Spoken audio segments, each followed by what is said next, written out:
Hello बच्चों, कैसे हो आप लोग। स्वागत है आपका एक बार फिर से क्लास 10th के चैप्टर फर्स्ट रासायनिक अपक्रिया एवं समीकरण के सुहाने सफर में।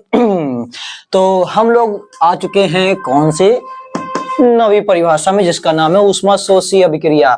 तो आपको याद होगा पिछली बार हम लोग ऊष्माक्षेपी पढ़ के आए थे, ऊष्माशोषी की परिभाषा भी आपको बताई थी, और अब हम लोग यहाँ पर इसको और अच्छे से समझेंगे और कुछ परिभाषाओं को जानेंगे। तो चलिए शुरू करते हैं जल्दी से।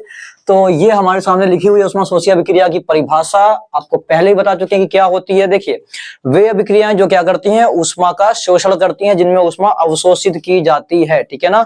जब हम क्या करें, कभी दो अभिकारकों को मिला लें और दो अभिकारकों को मिलाने के बाद वो आपस में रिएक्शन ना करें, उनकी रिएक्शन करवाने के लिए हमें क्या करना पड़े, ऊष्मा को बाहर से देना पड़े। ठीक है, तो ऐसी अभिक्रियाओं को कहते हैं ऊष्माशोषी अभिक्रिया। चलिए देखते हैं परिभाषा क्या है। यहाँ पर कह रहा है ऐसी अभिक्रियाएं जिनमें ऊष्मा अवशोषित होती है ऊष्माशोषी अभिक्रियाएं कहलाती है। जैसे यहाँ पर एग्जांपल देखिए, नाइट्रोजन और ऑक्सीजन को अगर हम लोग मिलाएंगे तो यहाँ पर NO यानी कि नाइट्रिक ऑक्साइड गैस बनती है, जिसको बनाने के लिए, इन दोनों को रिएक्शन कराने के लिए हमें क्या करना पड़ता है, 42 किलो कैलोरी ऊष्मा देखिए देनी पड़ रही है।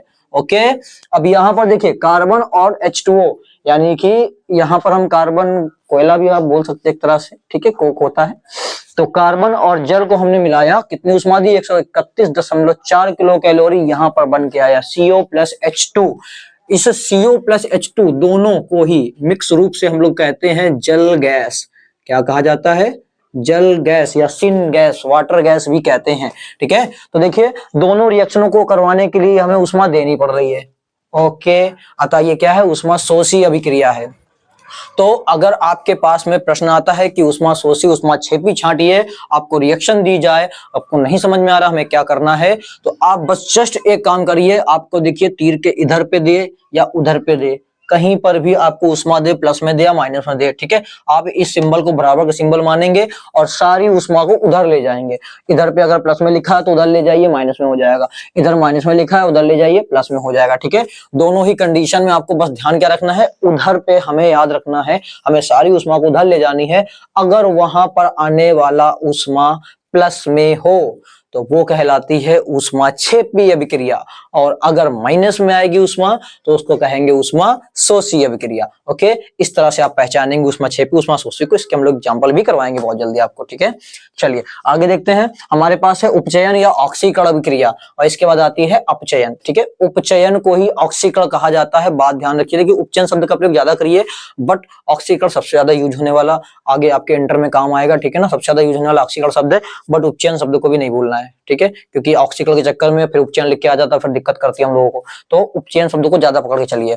तो उपचयन या ऑक्सीकरण का मतलब क्या, देखिए नाम से समझ आ रहा, ऑक्सीकरण। जब भी हम क्या करें, कोई पदार्थ हो हमारे पास में और उसको हम क्या करें, उसमें ऑक्सीजन मिला दें, ऑक्सीजन को ऐड कर दें। ठीक है, ऑक्सीजन को जब आप मिला देंगे तो वहां पर ऑक्सीजन की वृद्धि हो जाएगी उस पदार्थ में। ठीक है ना, तो जब भी किसी पदार्थ में क्या होता है, ऑक्सीजन की वृद्धि होती है, तो उस अभिक्रिया को हम लोग कहते हैं उपचयन या ऑक्सीकरण अभिक्रिया। ठीक है, ऐसे ही जो अपचयन होती है वो हाइड्रोजन के बेस पर होती है। ठीक है ना, कि अगर हमसे ऑक्सीकरण बोल दे तो हमें पता है ऑक्सीजन को ऐड करना है, ऑक्सीजन बढ़ा देना है।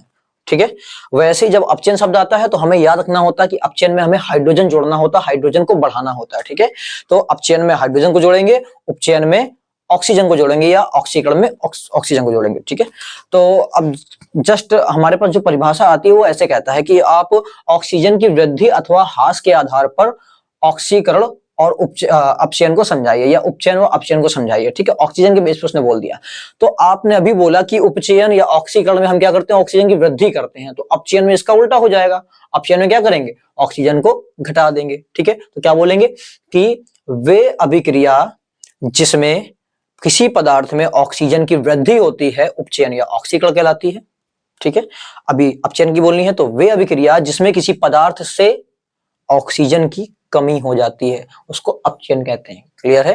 अगर हाइड्रोजन के बेस पर बोलनी हो तो क्या बोला, हाइड्रोजन के बेस पर हम लोग अगर कहेंगे तो अपचयन में हाइड्रोजन बढ़ेगा और उपचयन में हाइड्रोजन घटेगा। ठीक है, तो क्या कहेंगे कि वे अभिक्रियाएं जिसमें हाइड्रोजन की कमी होती है ऑक्सीकरण कहलाएगी, जिसमें हाइड्रोजन की वृद्धि होती है अपचयन कहलाएगी। ठीक है। तो हाइड्रोजन के बेस पर भी आप दे सकते हैं, बट यहाँ पर मेन कौन है हमारा, ऑक्सीजन के बेस पर है, ठीक है। लेकिन जो हम बोले याद करने के लिए आप ध्यान रखिए, तो ध्यान रखने के लिए क्या आपको याद रखना है, आपको याद रखना है कि ऑक्सीकरण का मेन मतलब है ऑक्सीजन को जोड़ना, अपचयन का मेन मतलब है हाइड्रोजन को जोड़ना, ठीक है। चलिए जल्दी से परिभाषा हम लोग देखते हैं। उपचयन या ऑक्सीकरण क्या है, क्या वे अभिक्रियाएं जिसमें किसी पदार्थ में ऑक्सीजन की वृद्धि हो जाए, ऑक्सीजन की क्या हो जाए, वृद्धि। अगर ऑक्सीजन की वृद्धि हो रही है तो फिर हाइड्रोजन की क्या होगी, कमी। तो ऑक्सीजन की वृद्धि हो या हाइड्रोजन की कमी हो, उसको हम लोग कहेंगे उपचयन अभिक्रिया, ठीक है। यहाँ पे एग्जांपल देखिए कि हमारे पास दिया गया, देखिए यहाँ पर कॉपर जो था इसके पास में पहले क्या था, ऑक्सीजन नहीं था। अभी हमने इसकी रिएक्शन ऑक्सीजन से करा दी है, ताप दिया, यहाँ पर बन गया कॉपर ऑक्साइड। अब यहाँ पर क्या हो रहा है, कॉपर में ऑक्सीजन की वृद्धि हो गई है, ठीक है। यहाँ पर ये जो आपको दिख रहा है ना, इससे क्वेश्चन बनता है, क्या बनेगा बाद में देखते हैं, जस्ट बाद में, ठीक है। पहले हम लोग इसको समझ लेते हैं अच्छे से।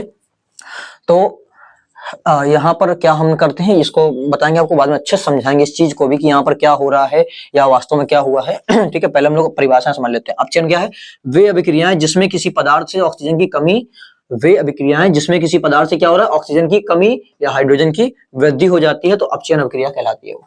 और यहाँ पर एग्जांपल क्या हमारे पास में, देखिए कॉपर ऑक्साइड था, उसमें से हमने क्या किया, उसमें हाइड्रोजन मिला दी, हाइड्रोजन गैस मिलाती, हाइड्रोजन इसका ऑक्सीजन लेकर H2O बना लिया और कॉपर ऐसे ही अकेला छोड़ दिया, ठीक है। तो यहाँ पर क्या हुआ, ऑक्सीजन की कमी हो गई है, ऑक्सीजन की कमी हो गई है, तो इसको हम लोग क्या बोलेंगे, इसको हम लोग बोलेंगे अपचयन अभिक्रिया, ठीक है।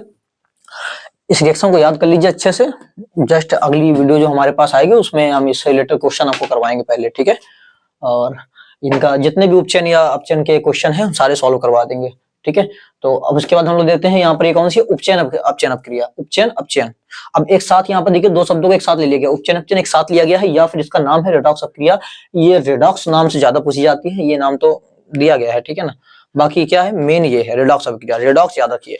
तो रेडॉक्स क्या होगी, देखिए जब कोई रिएक्शन आपको ऐसी दिखे जिसमें आपको क्या देखने को मिले कि उपचयन और अपचयन यानी ऑक्सीकरण और अपचयन दोनों एक साथ संपन्न होता हुआ दिख रहा हो, यानी कह सकते हैं कि एक में ऑक्सीजन की वृद्धि हो रही है तो दूसरे पदार्थ से ऑक्सीजन की कमी हो रही हो, तो ऐसी घटना में ऐसी रिएक्शनों को हम लोग कहते हैं रेडॉक्स अभिक्रिया।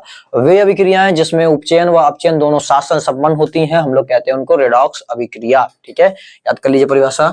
अब देखिए यहाँ पर परिभाषा हमारे पास लिखी हुई है, वे अभिक्रियाएं जिसमें उपचयन व अपचयन दोनों क्या होती हैं, अभिक्रियाएं साथ साथ संपन्न होती है, रेडॉक्स अभिक्रिया कहलाती है।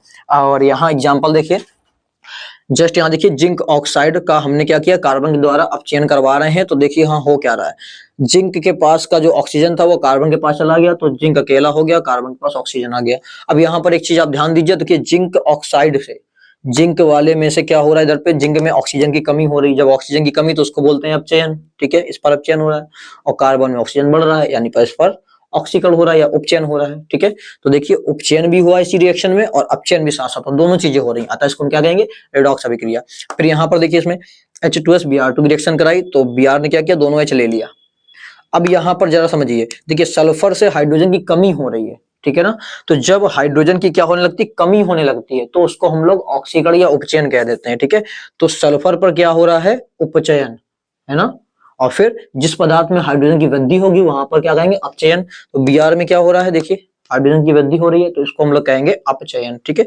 तो Br2 वाले में अपचयन यहाँ पर हो रहा है और S वाले में यहाँ पर उपचयन हो रहा है, तो ये भी क्या है, एक रेडॉक्स अभिक्रिया है। फिर यहाँ पर देखिए मैग्नीज से ऑक्सीजन हट गया, देखिए यहाँ पर Cl आ गया है, ऑक्सीजन क्या हो गया, कमी हो गई इसमें, ठीक है ना। तो ऑक्सीजन की कमी हो गई है, तो यहाँ पर क्या हुआ, इसका हो गया है यहाँ पर अपचयन। और वहीं हाइड्रोजन वाले में देखिए यहाँ पर ऑक्सीजन इसमें बढ़ गया है ना, तो यहाँ पर हो गया उपचयन, ये अपचयन ये उपचयन यहाँ पर, ठीक है ना। तो ये भी क्या होगा, रिडॉक्स। अब इसमें जस्ट देखिए कॉपर से ऑक्सीजन कम हो गया, अपचयन, हाइड्रोजन में ऑक्सीजन बढ़ गया, उपचयन, ठीक है। तो ये भी क्या है, एक रिडॉक्स अभिक्रिया है। तो उम्मीद करेंगे आप लोगों ने ऊष्माशोषी, उपचयन, अपचयन अभिक्रिया और रेडॉक्स अभिक्रिया को अच्छे से समझ लिया होगा। जल्दी से इसका स्क्रीनशॉट लीजिए। तो आप लोगों ने स्क्रीनशॉट ले लिया होगा, बहुत ही प्यारे प्यारे से नोट्स बनाते रहिए और ऐसी ही धमाकेदार वीडियो के लिए हमारे साथ हमेशा बने रहिए। वीडियो को ज्यादा से ज्यादा शेयर कीजिए। और हमने जैसा कि आपसे प्रॉमिस किया, अगली वीडियो में हम लोग क्या लाने वाले हैं, इनसे रिलेटेड, उपचयन अपचयन से रिलेटेड क्वेश्चन आपको बताएंगे। तो क्वेश्चन को जानने के लिए बने रहिए हमारे साथ। मिलते हैं नेक्स्ट वीडियो में।